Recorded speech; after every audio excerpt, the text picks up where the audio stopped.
जिंदगी में बंदगी तो करना है, जिंदगी में बंदगी तो करना है, जिंदगी में बंदगी शर्मिंदा है, जिंदगी में बंदगी शर्मिंदा है। आयते हम कुछ न कुछ खरीदने को,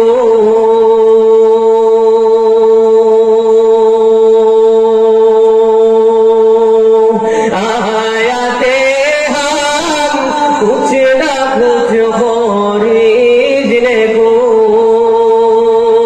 जैसे हो रोशन मेरे कल्ब रूह रूह, वरना कोई जा तू रहा मैं नहीं, वरना कोई जा तू रहा मैं नहीं, जिंदगी में बंदगी तो करना है,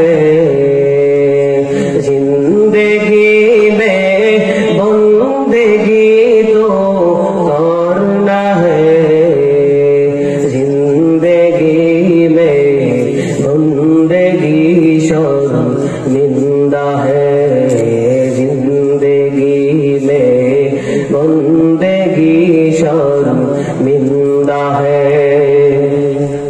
अल्हम्दुलिल्लाह, নরসিংদীর রায়পুরার বুকে ভরে উঠা ঐতিহ্যবাহী নুরুল কুরআন আলিসিয়া মাদ্রাসার ক্যাম্পাস উদ্বোধন উপলক্ষে বাৎসরিক ইসলামী মহাসম্মেলনের সম্মানিত সভাপতি, প্রধান অতিথি, মুহতারাম মুআজ্জাজ মুরব্বি আলে কেরাম, যুবক ভাইয়েরা, পর্দার আড়ালে মা ও বোনেরা, আল্লাহ জাল্লা শানুহু দরবারে লক্ষ কোটি শুকরিয়া আদায় করছি যে রব্বুল আলামিন আপনাকে আমাকে আল্লাহ রব্বুল আলামিনের ফরজ ইবাদত নামাজ আদায় করার পর একটি দিনী মজলিসে বসার সুযোগ দিয়েছেন, সেই জন্য শুকরিয়া আদায় করি আলহামদুলিল্লাহ। আবার বলি আলহামদুলিল্লাহ। আল্লাহ রব্বুল আলামিন আপনাকে আমাকে কেমন মহব্বত করে পাঠিয়েছেন। আজকে মাহফিল উপলক্ষে আমাদের অনেকের মনে হয়েছে যে আজকে মাহফিলে যাব, নামাজটা আদায় করে মাহফিলে যাই। তো আল্লাহ রাব্বুল আলামিন আপনাকে মনোনীত করেছেন, এটাই তার সবচেয়ে বড় প্রমাণ। তো সময়ের সংক্ষিপ্ততায় আপনাদের সামনে কিছু আলোচনা করব, যে আয়াতগুলো আপনাদের সামনে তেলাওয়াত করেছি, নামাজ সম্পর্কিত আয়াত। মুহাম্মদুর রাসূলুল্লাহ সাল্লাল্লাহু আলাইহি ওয়াসাল্লামের দুইখানা হাদিস আপনাদের সামনে পেশ করেছি, এটাও হলো নামাজ সম্পর্কিত হাদিস। রব্বুল আলামিন আপনাকে আমাকে পাঠিয়েছেন, মুসলমানের ঘরে পাঠিয়েছেন। দোয়া করি নাই, বাবা মাও দোয়া করে নাই, রূহ জগতে আল্লাহ আপনাকে আমাকে মনোনীত করেছেন। বলেন সুবহানাল্লাহ। যে নামাজ আল্লাহ রাব্বুল আলামিন আপনার আমার নবী মুহাম্মদুর রাসূলুল্লাহ সাল্লাল্লাহু আলাইহি ওয়াসাল্লামের পূর্বে যে সমস্ত নবী ছিল, ওই সমস্ত নবীদের উপরে আল্লাহ রাব্বুল আলামিন নামাজের বিধান দিয়েছেন, আপনার আমার নবীর উপরে দিয়েছেন। আর নামাজ হলো আল্লাহর কাছে নিকটতম হওয়ার একটা মাধ্যম। আপনি এমপির কাছে যাবেন, সরাসরি যেতে পারবেন না। আপনি মন্ত্রীর কাছে যান, মন্ত্রীর কাছে সহজে আপনি যেতে পারবেন না। আপনি একজন নেতার কাছে যাবেন, একজন মাধ্যম লাগে কিনা, একজন মাধ্যম লাগে কিনা। প্রতিটা জিনিসে একটা মাধ্যম লাগে, কোন জিনিস মাধ্যম ছাড়া হয় না। আল্লাহ ইচ্ছা করলে আল্লাহ রাব্বুল আলামিন ইচ্ছা যদি করতেন তাহলে এমনি তো আপনাকে আমাকে জান্নাতের সুসংবাদ শুনিয়ে দিতে পারতেন, কিন্তু আল্লাহ চান না। বান্দা গুনাহ করবে, আমার কাছে আসবে, আমার কাছে সিজদা করবে, আমি বান্দার চোখের পানিগুলো মুছে দিব। বলেন সুবহানাল্লাহ। তো আপনাদের সামনে যে আয়াতটা তেলাওয়াত করেছি, আল্লাহ রাব্বুল আলামিন বলেছেন ইন্নাস সালাতা তানহা আনিল ফাহশাই ওয়াল মুনকার, নিশ্চয়ই নামাজ পাপাচার ব্যভিচার অর্থাৎ সমস্ত অশ্লীল কাজ থেকে বিরত রাখে। আল্লাহ রাব্বুল আলামিন বলেন নিশ্চয়ই নামাজ সমস্ত খারাপ কাজ থেকে বিরত রাখে, অশ্লীল কাজ থেকে বিরত রাখে। আল্লাহ রাব্বুল আলামিন স্পষ্ট কোরআনের মধ্যে ঘোষণা দিয়েছেন যারা নামাজ পালন করে, নামাজ আদায় করবে, এই নামাজ তাদেরকে অশ্লীল বেহাপনা কাজ থেকে দূরে রাখবে। নিশ্চয় নামাজ সমস্ত অশ্লীল কাজ থেকে বিরত রাখে। আপনি যদি আসেন, একটা মজমায় যদি আসেন, আপনার যদি সৎ বন্ধু থাকে, সেই বন্ধু যদি আপনাকে যদি বলে বন্ধু চলো আমরা নামাজে যাই, আর একজন বন্ধু যদি আপনার পাশে দাঁড়ায় বলে বন্ধু চলো আজকে অপর একটা কাজে যাই, যে কাজটা হলো খারাপ, খারাপ কাজের দিকে আপনাকে বাধিত করে, কিন্তু সৎ বন্ধু আপনাকে নিয়ে যায় নামাজের মুসল্লায়। যখন আপনাকে নামাজের মুসল্লায় পর্যন্ত নিয়ে যায়, আপনি যখন ওই কাজ গুনার কাজ থেকে না গিয়ে আপনি ওই কাজ থেকে পারে হয়ে, অর্থাৎ আপনি চান নাই, যাওয়ার চেষ্টা করেছিলেন, মন চেয়েছিল, আপনার নফস আপনাকে বারবার শয়তানে ধোঁকা দিচ্ছিল, ওই দিকে তুমি যাও, বাজনার আওয়াজে তোমার অন্তরটা সুস্থ শান্তি লাভ করবে। কিন্তু আপনার ওই বন্ধু, সৎ বন্ধু আপনাকে বলার কারণে যখন আপনি নামাজের দিকে চলে আসলেন, নামাজে আসার কারণে আল্লাহ রাব্বুল আলামিন আপনাকে প্রত্যেকটা কদমে কদমে আপনার একটা করে গুনাহ মাফ করেছেন, এবং প্রতিটা কদমে কদমে একটি করে নেকি লিখেছেন। এইটা নামাজ আপনাকে কিভাবে অশ্লীল কাজ থেকে বিরত রেখেছে। আপনি যখন মসজিদের ইমাম সাহেবের কাছে যখন গেলেন, যাওয়ার সঙ্গে সঙ্গে নামাজটা আদায় করার পরে আপনার আবার মন চাই যে বন্ধু আমাকে বলেছিল অমুক জায়গায় যাওয়ার জন্য, কিন্তু আপনি নামাজ থেকে বের হওয়ার পর ইমাম সাহেব আপনাকে ডাকবেন, আব্দুর রহমান একটু এদিকে আসো, একটু এদিকে আসো, তোমার সাথে কিছু কথা আছে। ইমাম সাহেবের সাথে আপনি লজ্জায় পড়ে ভুলে গিয়েছেন যে এখন যদি না যাই ইমাম সাহেব আবার পরবর্তীতে কি বলবে জানি না। আপনি আবার যাওয়ার পরে উনি কিছু সময় আপনাকে বসালেন মসজিদে, ফাজাইলে আমল ফলে সাদাকাত করলেন, পড়ার পর আপনাকে আবার ইমাম সাহেবের পার্সোনাল কামরায় আপনার সাথে কিছু তিনি মুযাকারা করলেন। দেখেন নামাজ কিভাবে অশ্লীল কাজ থেকে আপনি বিরত রাখি। এখন নামাজ শেষ করার পর ইমাম সাহেবের কাছে যাওয়ার পর দীর্ঘ সময় ইমাম সাহেবের পাশে বসা ছিলেন, ওই পাশ দিয়ে তোমরা চলে গেছে খারাপ কাজের দিকে, কিন্তু আপনি জান নাই রব আপনাকে নামাজের দ্বারাই খারাপ কাজ থেকে আপনাকে দূরে রেখেছে। দেখেন আল্লাহ রাব্বুল আলামিন একটা মাধ্যম দিয়েছেন কিনা, নামাজের দ্বারাই আল্লাহ রাব্বুল আলামিন আপনাকে গুনাহ থেকে বাঁচিয়েছেন। সর্বপ্রথম হলো আমাদের কালিমা, কালিমার পরে কি নামাজ। বুনিয়াল ইসলাম আলা খামসিন শাহাদাতি আল্লা ইলাহা ইল্লাল্লাহ ইকামিস সালাত ওয়া ইতাইজ যাকাত ওয়াল হজ্জ ওয়া সাওম রমাদান। আগে আপনার আমার কালিমা পড়তে হয় কিনা, একটা যদি অমুসলিম মুসলমান হয় কালিমা পড়ে কিনা, কালিমা পড়ার দ্বারা সে মুসলমানের সার্টিফিকেট অর্জন করেছে, কিন্তু মুমিনের সার্টিফিকেট এখন পর্যন্ত অর্জন করে নাই। একজন বেঈমান মানুষ মাত্র মুসলমান হয়েছে, আর একজন মানুষ দীর্ঘদিন যাবৎ মুসলমান।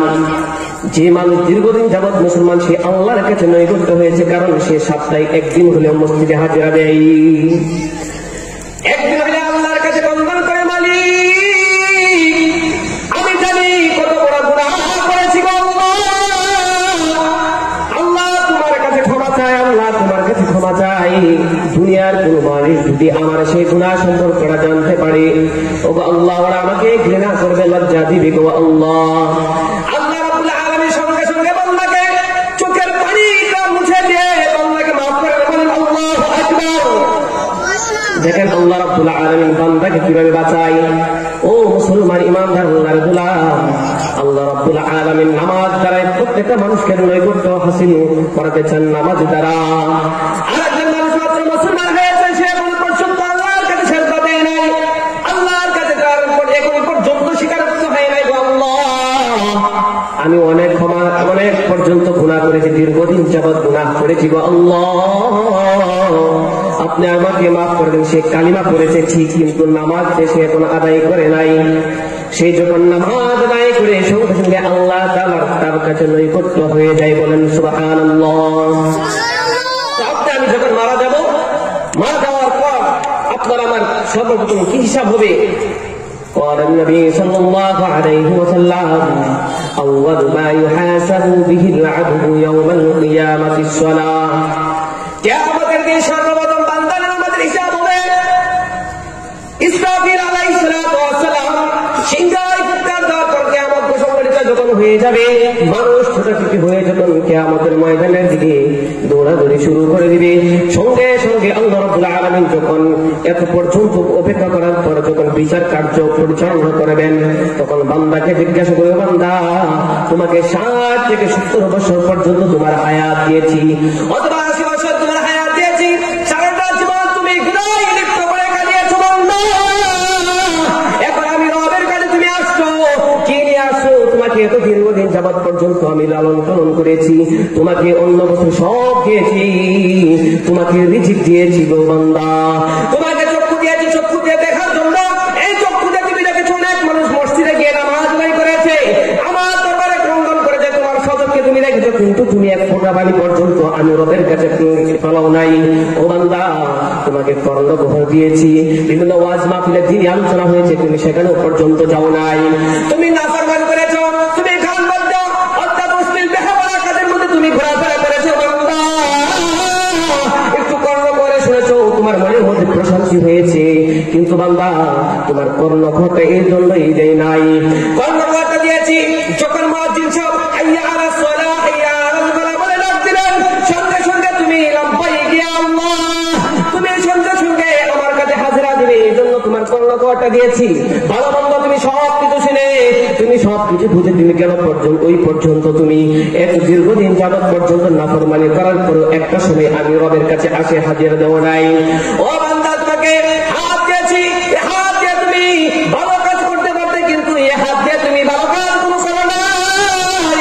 তুমি দুনিয়া পর্যন্ত যতদিন ছিল ততদিন পর্যন্ত হাত দ্বারা মানুষের অত্যাচার জুলুম করেছ, নির্যাতন করেছ বান্দা, কত মানুষ আমার কাছে ফরিয়াদ করেছে, ক্রন্দন করেছে, নামাজরত অবস্থায় তুমি তাদের উপর জুলুম করেছ, তারা ছিল মাজলুম, তাদের ফরিয়াদকে আমি নামাজের মাধ্যমে গ্রহণ করেছি গো বান্দা, কিন্তু তুমি তোমার একটা সময় হয় নাই যে ওই সময়টা পর্যন্ত আমি রবের কাছে একটু সময় দিবা। ও বান্দা, তোমাকে আকল দিয়েছি, আকল দিয়ে তুমি সব কিছু দেখার পর তুমি যখন চক্ষু দিয়ে দেখবা, করোনা হতে শুনবা, তুমি বিবেক দিয়ে তুমি একটু চিন্তা করবে, এই পর্যন্ত তোমার এত সময় হয় নাই। দুনিয়ার ব্যবসা বাণিজ্য, সামাজিক জীবন, সামাজিক বাণিজ্য তুমি জীবন পরিচালনা করেছ, ব্যক্তিগত জীবন, সামাজিক জীবন, অর্থনৈতিক লেনদেন সব কিছু তোমার ঠিক ছিল, সারা দুনিয়ার সব কিছু তোমার ঠিক ছিল, কিন্তু আমার রব, আমি রবকে একটু সময় পর্যন্ত তোমার দেওয়ার সময় হয় নাই। ফেসবুকে সময় দিয়েছ, ইউটিউবে সময় দিয়েছ বান্দা, তোমার সন্তানদিকে সময় দিয়েছ বান্দা, তোমার পিতা মাতাকে সময় দিয়েছ, বন্ধু বান্ধবের সাথে আড্ডা দিয়েছ, তাদেরকে সময় দিয়েছ, কিন্তু একটু সময় পর্যন্ত আমি রবের জন্য তোমার ভয় হয় নাই। ওই বান্দা, তোমাকে পা দিয়েছি, মুয়াজ্জিন সাহেব যখন আযান দিবে, তোমার জন্য যদি কষ্ট না হয় এই জন্য আমি পা দিয়েছি, এই পা দিয়ে যখন তুমি বান্দা আমার কাছে আসবে, প্রতিটা কদমে কদমে তোমার একটা করে নেকি লেখা হবে, প্রতিটা কদমে কদমে তোমার একটা করে গুনাহ মাফ করে দেওয়া হবে, প্রতিটা কদমে কদমে তোমার মর্যাদা বৃদ্ধি করে দেওয়া হবে। দুনিয়ার কেনাজা হলো একটা মানুষ যদি নামাজি হয়, সে যদি খারাপ থাকে, যদি সে ভালো হয়ে যায়, নামাজি হয়ে যায়, তখন মানুষের যে লোকটা ভালো হয়ে গেছে কিনা, তাকে লোকেরা সম্মান দিতে শিখেছে, তাকে লোকেরা সম্মান দেয়, ওই লোকটা নামাজি হয়েছে, লোকটা ভালো, দুনিয়ায় তোমাকে সম্মান দেখাই দিয়েছি বান্দা। মসজিদের ইমাম সাহেবের কত মর্যাদা, সে তো 5 ওয়াক্ত নামাজ পড়িয়েছে, যে নিয়মিত মুসল্লি আছে 5 ওয়াক্ত নামাজ পড়েছে, তাদের মর্যাদা আমি কত বৃদ্ধি করে দিয়েছি। মুয়াজ্জিন আযান দেয়, যে মানুষকে নামাজের দিকে ডাকে তাকে আমি কত মর্যাদা দিয়েছি। বান্দা, তোমার একটু সময় হয় নাই যে নামাজের জন্য আমাকে একটু হাজিরা দিবা? ও বান্দা, তোমার এতটুকু সময় হয় নাই, একটা সময় পর্যন্ত তুমি দাঁড়াইয়া আমার কাছে তুমি 2 হাত তুমি বাঁধার পর তুমি একটু দাঁড়ায় বলে নাই, ও আল্লাহ, জীবনের একটা দীর্ঘ সময় পর্যন্ত আমি পার করেছি মালিক। আল্লাহ কত কবিরা সগীরা জহিরি বাতিনি শিরকি বিদাতি চাই অনেক চাই। আল্লাহ তোমার দ্বারা কত গুনাহ করেছি মালিক, এই সমস্ত গুনাহ দুনিয়ার কোনো মানুষ তো দেখে নাই।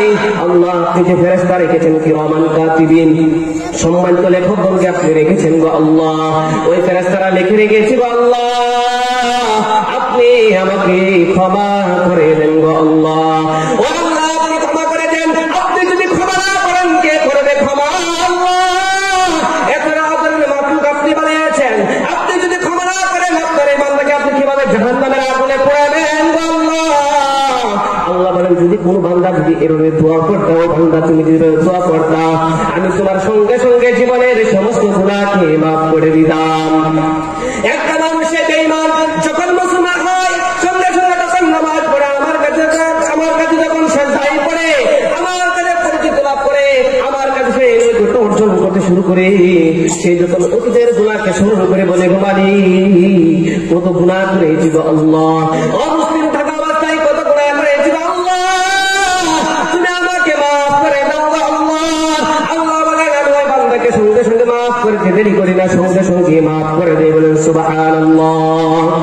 তো কিয়ামতের ময়দানে আপনার আমার সর্বপ্রথম কিসের হিসাব হবে? নামাজ।